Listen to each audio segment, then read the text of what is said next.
پاکستان کی سیاست ایک اہم مرحلے میں داخل ہوئی ہے پچھلے چند دنوں میں۔ میاں نواز شریف نے بہت کھل کر فوج پر حملہ کیا ہے اور فوج کے خلاف ایک طرح سے اعلان جنگ کیا ہے، اور وہی کہتے ہیں کہ فوج پاکستان کی اسٹیبلشمنٹ نے، فوج نے اسٹیٹ ابو اسٹیٹ، ریاست کے اوپر ریاست بنائی ہوئی ہے۔ پہلے کہا جاتا تھا کہ پاکستان کے اندر ریاست ہے، اب وہ کہہ رہے نہیں، ریاست کے اوپر ریاست ہے، اور بہت سنگین الزامات لگائے ہیں۔ اور وہ اس بات کا انہوں نے عزم کا اظہار کیا کہ وہ جو ہے پاکستان کو سویلین بالادستی کی طرف لے کے جائیں گے اور جمہوریت جو ہے وہ اس کے مکمل بحال کریں گے۔ تو یہ جو باتیں میاں نواز شریف ہیں، وہ جب اقتدار میں ہوتے تھے تو اکثر فوجی سربراہوں سے ان کی لڑائی ہو جایا کرتی تھی، اور اسی وجہ سے انہیں کئی مرتبہ اقتدار سے ہاتھ دھونا پڑے۔ لیکن یہ پہلی بار ہوا ہے کہ اپوزیشن میں رہتے ہوئے اس طرح انہوں نے طبلِ جنگ بجایا ہے۔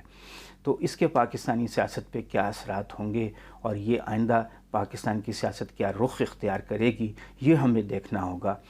دیکھیے، بات یہ ہے کہ پاکستان کی جو سوسائٹی ہے اس کا سٹرکچر ایسا ہے اور اس کی تاریخ ایسی ہے کہ یہاں ہمیشہ فوج کی لیڈرشپ کا ایک اہم رول رہا ہے۔ اس کے بغیر، فوج کے تعاون کے بغیر پاکستان کی کوئی بھی سیاسی جماعت جو ہے پاکستان پہ حکمرانی نہیں کر سکتی۔ پاکستان کا گورننس سسٹم فوج کی تعاون کے بغیر چل ہی نہیں سکتا۔ ایک طرح سے پاکستان میں عملی طور پہ سول ملٹری پارٹنرشپ کا نظام چل رہا ہے، اور میاں نواز شریف جب بھی اقتدار میں آتے ہیں اس بیلنس کو ڈسٹرب کرنے کی کوشش کرتے ہیں۔ کبھی انڈیا سے پینگے بڑھاتے ہیں، کبھی وہ اپنے فوجی جو سربراہ ہے اس کو اس طرح اپنے قابو کرنا چاہتے ہیں کہ جو فوج ہے اس کو پنجاب پولیس بنا دیں، اپنی منمانی کریں، اس کے معاملات میں دخل دیں۔ فوج نے ہمیشہ اس کی مزاحمت کی، اسی وجہ سے ان کی لڑائی ہوتی ہے۔ اب جو وہ یہ باتیں کہہ رہے ہیں یہ ایک طرح سے منافقت پہ مبنی ہیں، کیونکہ وہ خود جنرل ضیاء الحق کی پیداوار ہیں۔ حمید گل جو ISI کے چیف تھے، انہوں نے ان کے اقتدار کی راہ ہموار کی، اور جب بھی وہ اقتدار میں آئے فوج کی مدد سے ہی اقتدار میں آئے، اور جو بھی پاکستان میں سیاستدان ہیں ان کے فوج سے روابط ہیں۔ اسی طرح شیخ رشید نے جو انکشافات کیے کہ اکثر مسلم لیگ نون کے جو لیڈرز ہیں وہ آرمی چیف سے ملتے رہے ہیں، DG ISI سے ملتے رہے ہیں۔ خود مسلم لیگ نون کے جو ایک سربراہ لیڈر ہیں محمد زبیر، جو گورنر سندھ بھی رہے، انہوں نے بھی اس بات کا اعتراف کیا کہ وہ 2 بار آرمی چیف سے ملے، اس وقت DG ISI بھی موجود تھے۔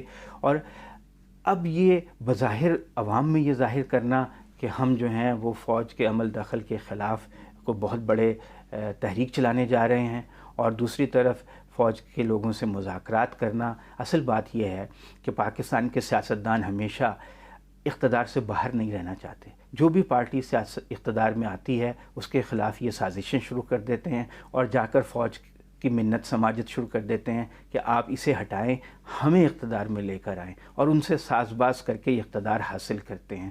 اور جب بظاہر عوام کو یہ شو کر رہے ہیں کہ انہوں نے کوئی بہت بڑے جمہوریت کے چیمپئن ہیں، لیکن حقیقت یہ ہے کہ نواز شریف صاحب جو ہیں وہ فوج سے یہ مطالبہ کرتے رہے کہ عمران خان پر دباؤ ڈالیں کہ یہ جو احتساب کا قانون ہے اس کو تبدیل کیا جائے تاکہ جو کرپشن کیسز نون لیگ کے اوپر ہیں یہ ختم ہوں۔ یہی مطالبہ پیپلز پارٹی کا تھا، لیکن جب انہوں نے یہ مطالبہ ماننے سے انکار کر دیا تو اب یہ بغاوت کا اعلان کر رہے ہیں۔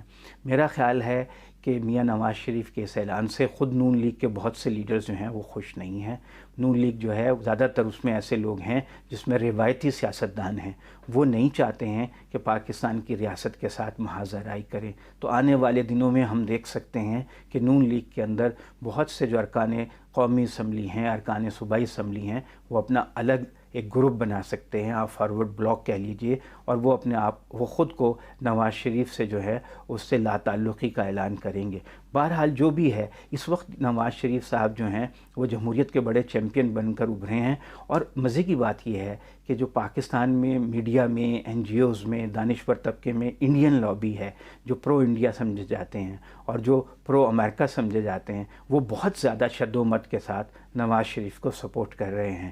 تو ایک طرح سے پاکستان کی جو سیاست ہے اس میں ایک بڑی ڈرامائی تبدیلی آئی ہے، اور اب دیکھنا یہ ہے کہ آئندہ آنے والے دنوں میں اس کے کیا اثرات مرتب ہوں گے۔ ایک بات تو طے ہے کہ عمران خان جو ہیں وہ اپنی ضد کے پکے ہیں اور وہ کسی صورت بھی نون لیگ اور پیپلز پارٹی کو کرپشن کیسز میں ریلیف نہیں دینا چاہتے۔